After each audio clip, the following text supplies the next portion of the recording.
in continuation of the last videos on phase rule of BSc Part 2 Physical Chemistry. In this video, we are going to study about द्रव-द्रव मिश्रण और liquid-liquid mixture. एक द्रव को जब किसी दूसरे द्रव में मिलाया जाता है तो तीन प्रकार की स्थितियां बन जाती हैं। पहली, जब एक द्रव दूसरे द्रव में प्रत्येक अनुपात में मिश्रित हो जाए। उदाहरण के लिए जल अल्कोहल का मिश्रण, अल्कोहल जल में अथवा जल अल्कोहल में प्रत्येक अनुपात में मिसिबल होता है। इन द्रवों को कंप्लीटली मिसिबल लिक्विड्स कहते हैं।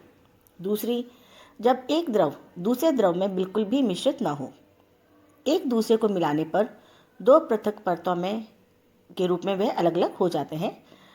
उदाहरण के लिए अगर हम लें तो जल नाइट्रोबेंजीन मिश्रण अथवा जल कार्बन टेट्राक्लोराइड का मिश्रण, इन द्रवों को हम इमिसिबल लिक्विड्स कहते हैं। तीसरी, कुछ ऐसे द्रव होते हैं जो एक दूसरे में एक निश्चित सीमा तक ही विलय होते हैं। ये द्रव पार्शियली मिसिबल लिक्विड्स कहलाते हैं। फिनॉल जल मिश्रण और एनिलीन जल मिश्रण आदि इस प्रकार के एग्जाम्पल्स हैं। अब हम देखते हैं कि आदर्श विलयन या आइडियल सॉल्यूशन की परिभाषा क्या है।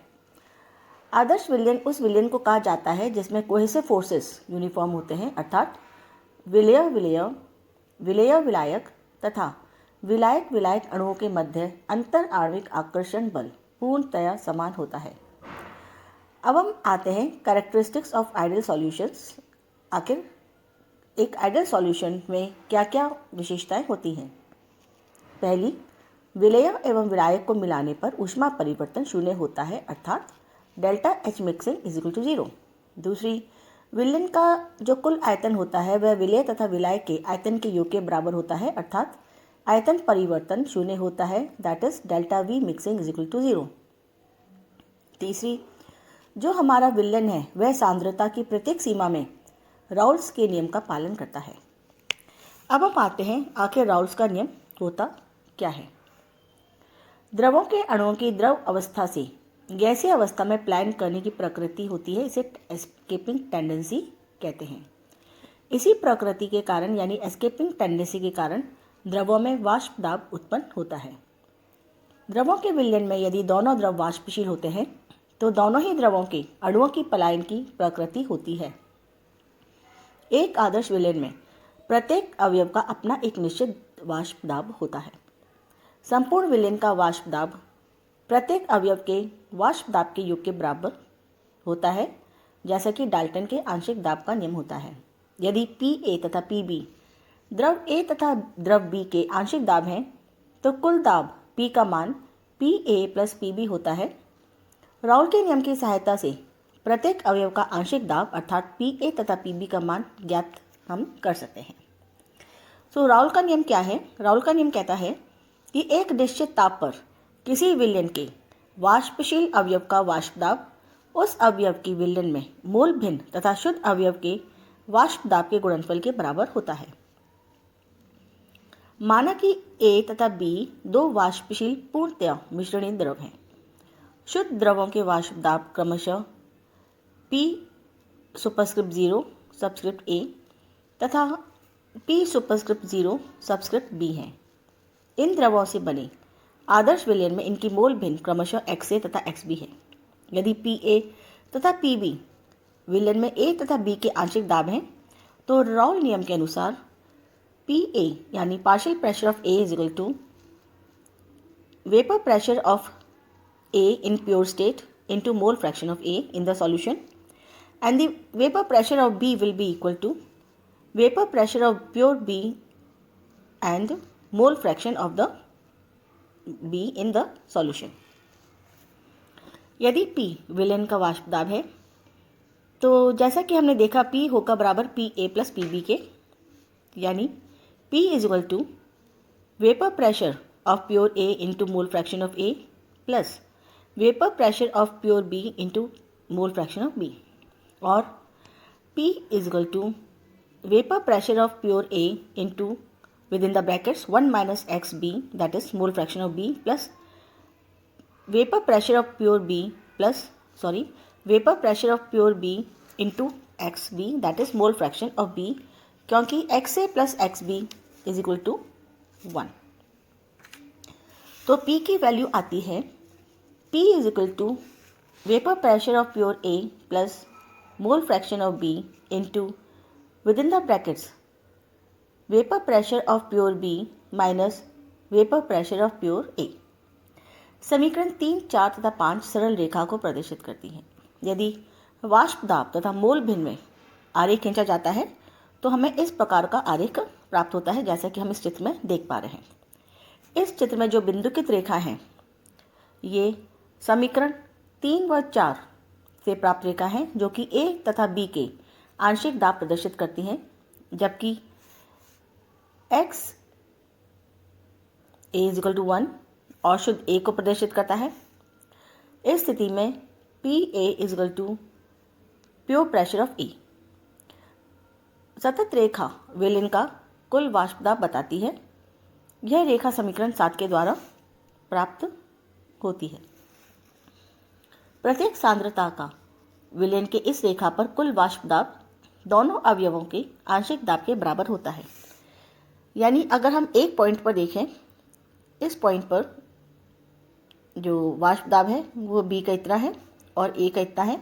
इन दोनों का जो सम होगा वह इसके बराबर होगा। अब हम देखते हैं आदर्श विलयनों के कुछ उदाहरण। आदर्श विलयनों के कुछ उदाहरण हैं एन हेक्सेन एवं एन हेप्टेन, एथिल ब्रोमाइड एवं इथाइल आयोडाइड, बेंजीन एवं टॉलुइन, क्लोरोबेंजीन एवं ब्रोमोबेंजीन, बेंजीन एवं इथाइलिन क्लोराइड, इथाइलिन डाइब्रोमाइड एवं प्रोपिलीन डाइब्रोमाइड। अब हम एक एग्जाम्पल ले लेते हैं। 25 डिग्री सेंटीग्रेड ताप पर टॉलुइन और बेंजीन के एक मिश्रण में टॉलुइन का भार प्रतिशत 25 है। इस ताप पर यदि शुद्ध टॉलुइन और बेंजीन के वाष्प दाब क्रमशः 36.0 mm तथा 116.0 mm मरकरी है तो विलयन का कुल वाष्प दाब और प्रत्येक घटक का वाष्प दाब परिकलित हमें करना है, और जो दिया गया मिश्रण है वह एक आदर्श विलयन है। अब हम इसका हल देखते हैं तो हम देखते हैं कि जो मिश्रण में टॉलुइन का मोल है वो है बराबर 25/92 इज इक्वल टू 0.272। मिश्रण में बेंजीन के मोल हैं that is equal to 75/78 is equal to 0.961। मिश्रण में टॉलुइन की मोल जो भिन्न यानी मोल फ्रैक्शन है 0.272 upon 0.272 plus 0.961 which comes to be 0.22। और मिश्रण में अगर हम बेंजीन की मोल फ्रैक्शन देखें तो वह है बराबर 0.961 upon 0.272 plus 0.961, so it comes out to be 0.78। अगर हम pressure of that is partial pressure of toluene देखें तो यह इक्वल टू है vapour pressure of pure toluene into mole fraction of toluene. अगर हम वेपर प्रेशर ऑफ बेंजीन देखें तो वो बराबर है vapour pressure of benzene that is partial pressure of benzene is equal to vapour pressure of pure benzene into mole fraction of benzene.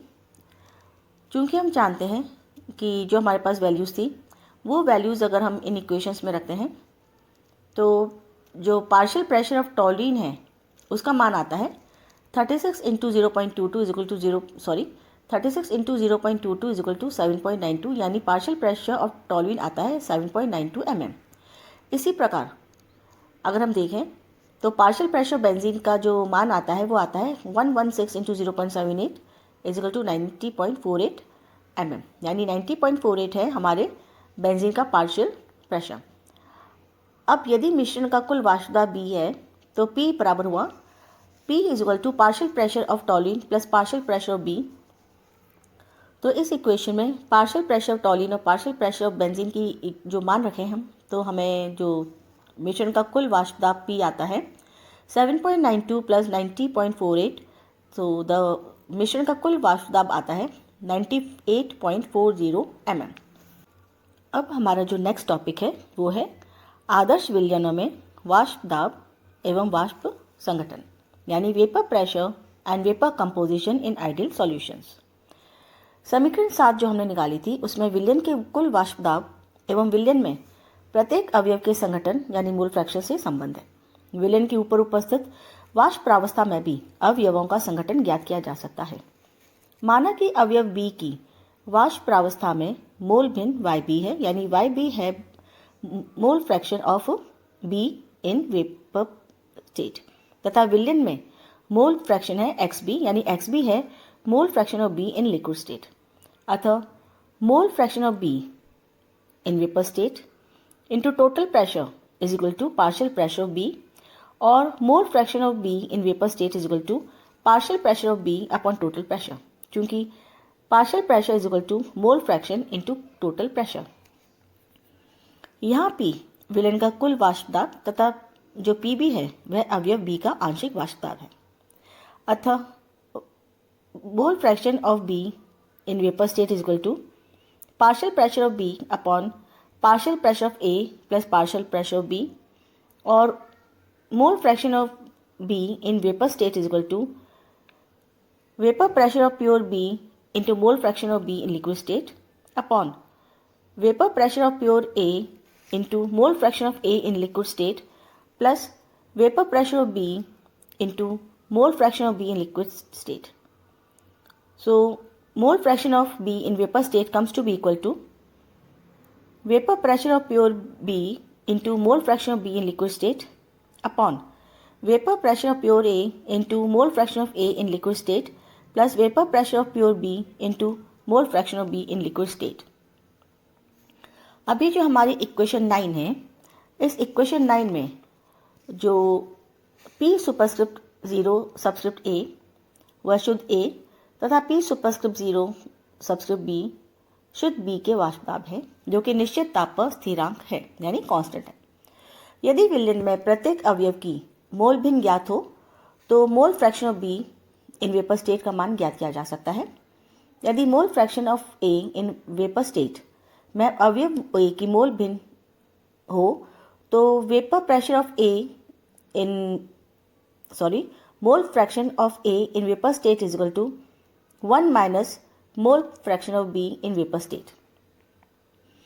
समीकरण 9 के द्वारा जो हमने पहले निकाली है, जो ये वाली है समीकरण 9, इस समीकरण 9 के द्वारा अगर हम देखें तो mole fraction of B in liquid state is equal to mole fraction of B in vapour state into vapour pressure of A in pure state upon vapour pressure of B in pure state plus vapor pressure of B in pure state plus mole fraction of B in vapor state within the brackets vapor pressure of A in pure state minus vapor pressure of B in pure state।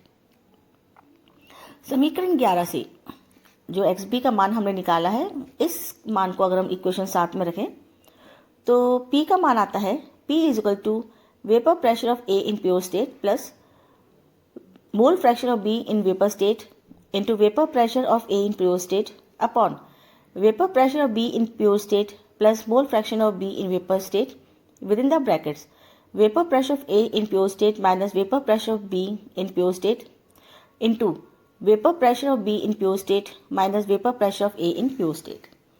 उपयुक्त समीकरण को अगर हम पुनः व्यवस्थित करते हैं तो हमें ये वाली इक्वेशन प्राप्त होती है, जो कि है 1 upon total pressure is equal to 1 upon vapor pressure of pure A plus mole fraction of B in vapor state, then into within the brackets 1 upon vapor pressure of pure B minus 1 upon vapor pressure of pure A, or 1 upon P is equal to 1 upon vapor pressure of pure A, then within the brackets 1 minus mole fraction of B in vapor state plus mole fraction of B in vapor state upon partial pressure of B। या फिर हम कह सकते हैं 1 upon P is equal to mole fraction of A in vapor state upon vapor pressure of A in pure state plus mole fraction of B in vapor state upon vapor pressure of B in pure state। समीकरण 12 तथा 13 total वाष्प दाब P तथा वाष्प प्रावस्था में संगठन में संबंध प्रदर्शित करती हैं। यह संबंध एक सरल रेखा को प्रदर्शित नहीं करता है, यह थोड़ा सा कर्व पोजीशन दिखाता है। समीकरण 10 के द्वारा अगर हम देखें तो वाष्प दाब संगठन आरेख प्राप्त किया जा सकता है। दाब P को XB दैट इज टोटल दाब को मोल फ्रैक्शन ऑफ B तथा mole fraction of B in liquid state, यानी हम जो टोटल प्रेशर है उसको mole fraction of B in the liquid state तथा mole fraction of B in vapour state के साथ आरेखित करते हैं तो हमें इस प्रकार का आरेख प्राप्त होता है, चित्र में ये देखा गया है कि जो वाष्प संघटन वक्र है वह विलियन वक्र के नीचे होगा। तो ये जो ऊपर वाला बी वक्र है यह विलियन वक्र है और जो नीचे वाला है वह वाष्प वक्र है। और ये हमेशा विलियन वक्र से इसलिए नीचे होता है क्योंकि एक निश्चित ताप पर द्रव उच्च दाब पर तथा गैस निम्न दाब पर स्थायी होते हैं। द्रव संगठन रेखा के ऊपर किसी भी बिंदु पर केवल द्रव, जबकि संगठन वक्र के नीचे केवल वाष्प होती है। यानी ये जो हमारी लाइन है, इस लाइन के ऊपर सिर्फ लिक्विड एग्जिस्ट करता है और इस लाइन के नीचे जो वक्र है इसके नीचे सिर्फ वेपर फेज एग्जिस्ट करता है। लेकिन अगर हम ये देखते हैं तो इन दोनों के मध्य किसी भी बिंदु पर हम देखें तो द्रव और वाष्प दोनों साम्यावस्था में होते हैं। माने कि बिंदु ए, जैसे कि हम देख रखे हैं इसमें बिंदु ए है, यह बिंदु ए दोनों केंद्रों के मध्य है। यहाँ दोनों प्रावस्थाएं स्थित है, दैट इज लिक्विड स्टेट और वेपर फेज। इन दोनों प्रावस्थाओं को संगठन ए से गुजरने वाली क्षैतिज रेखा BC द्वारा ज्ञात किया जा सकता है, जो कि क्रमशः द्रव संगठन रेखा को B पर तथा वाष्प संगठन रेखा को C पर काटती है। B तथा C के संगठन क्रमशः X1 तथा X2 हैं। द्रव प्रावस्था तथा वाष्प प्रावस्था के संगठन है, दैट इज X1 और X2। रेखा BC को टाई लाइन कहते हैं। जिस प्रकार हमने सॉलिड स्टेट की जो 2 कंपोनेंट सिस्टम्स में टाई फेज से रेशियो प्राप्त किया था सॉलिड और लिक्विड का, उसी प्रकार यहाँ पर भी हम टाई लाइन खींचकर द्रव और वाष्प इन दोनों के जो रेशियो है वो प्राप्त कर सकते हैं। अब हम एक उदाहरण लेते हैं। माना कि एक मिश्रण है जिसमें C6H6 का जो वाष्प दाब है वो 260 मिलीमीटर है तथा एथिलीन क्लोराइड है जिसका वाष्प दाब 230 mm है और 50 डिग्री सेंटीग्रेड पर ये दोनों आदर्श विलयन है। यदि मिश्रण में दोनों द्रवों के समान भार हो तो 50 डिग्री सेंटीग्रेड पर हमें वाष्प का संगठन दाब प्राप्त करना है। जैसा कि हमने देखा है समीकरण 9 के अनुसार, हम इसका हल देखें तो mole fraction of benzene in vapour state is equal to vapour pressure of benzene in pure state into mole fraction of benzene in liquid state upon vapour pressure of benzene in pure state plus mole fraction of benzene in liquid state, then within the brackets vapor pressure of pure benzene minus vapor pressure of pure ethylene chloride। जैसा कि हमने यहाँ देखा जो YC6H6 है वह वाष्प प्रावस्था में बेंजीन का संगठन है। माना कि C6H6 तथा C2H4Cl2 के प्रत्येक x ग्राम लिए जाते हैं तो मिश्रण C6H6 के मोल है x/78, क्योंकि जो C6H6 का मॉलिक्यूलर वेट होता है वो 78 होता है। इसी प्रकार मिश्रण C6H4Cl2 यानी इथिलीन क्लोराइड का जो मोल होगा वो होगा x/99, क्योंकि जो मॉलिक्यूलर वेट है एथिलीन क्लोराइड का वो है 99। तो मिश्रण में मोल फ्रैक्शन ऑफ बेंजीन आता है x/78 upon x/78 plus x/99, so it comes to be 0.559। और मिश्रण में अगर हम एथिलीन क्लोराइड का मोल फ्रैक्शन देखते हैं तो it is equal to x/99 upon x plus 78, तो मिश्रण में इथिलीन क्लोराइड का मोल फ्रैक्शन आता है x/99 upon x/78 plus x/99 which comes to be equal to 0.41। अतः pure pressure of benzene is equal to, हम जैसा कि हमने इसमें देखा गया है 260 mm है और जो pure pressure of ethylene chloride है वह 230 mm है जो कि दिया गया है। तो ये वैल्यूज अगर हम एक समीकरण में प्रतिस्थापित करते हैं तो mole fraction of Y in vapour state comes to be 260 into 0.59, vapour pressure of benzene in mole fraction of benzene in vapour state comes to be 260 into 0.559 upon 260 plus 0.559 within the brackets 260 minus 230. So this comes to be equal to 0.5429 which is equal to 54.29%. Mole fraction of ethylene chloride in vapor state comes to be equal to 1 minus mole fraction of benzene in vapor state. So this is equal to 1 minus 0.5429. So this comes to be equal to 45.71%. यदि कुल वाष्प दाब P है तो 1/P is equal to mole fraction of benzene in vapour state upon mole fraction of benzene in liquid state plus mole fraction of ethylene chloride in vapour state upon mole fraction of ethylene chloride in liquid state, और 1/p is equal to 0.5429 upon 260 plus 0.4571 upon 230। तो इन दोनों का total आता है 0.0021 plus 0.0020 which is equal to 0.0041। So p की value आती है 243.9। अब जो हमारा नेक्स्ट टॉपिक है वो है ratio of mole fraction of a constituent in a vapour phase in solution, यानी वाष्प प्रावस्था तथा विलयन में किसी अवयव की मोल भिन्न का अनुपात। मान लीजिए कि विलयन के अवयव B की वाष्प प्रावस्था तथा विलयन में मोल फ्रैक्शन का अनुपात हमें ज्ञात करना है, अर्थात mole fraction of B in vapour state to mole fraction of B in liquid state हमें पता करना है। So mole fraction of B in vapour state is equal to partial pressure of B upon total pressure, और mole fraction of B in vapour state is equal to partial pressure of B upon partial pressure of A plus partial pressure of B।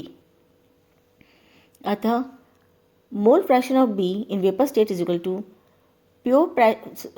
Mole fraction of B in vapour state is equal to vapour pressure of B in pure state into mole fraction of B in liquid state upon vapour pressure of A in pure state into mole fraction of A in liquid state plus vapour pressure of B in pure state into mole fraction of B in liquid state, और mole fraction of B in vapour state upon mole fraction of B in liquid state is equal to, that is mole fraction of B in vapor state upon mole fraction of B in liquid state is equal to vapor pressure of pure B upon vapor pressure of pure A into mole fraction of A in liquid state plus vapor pressure of pure B into mole fraction of B in liquid state. So mole fraction of B in vapor state upon mole fraction of B in liquid state comes to be equal to 1 upon mole fraction of B in liquid state plus vapor pressure of pure A upon vapor pressure of pure B into mole fraction of A in liquid state।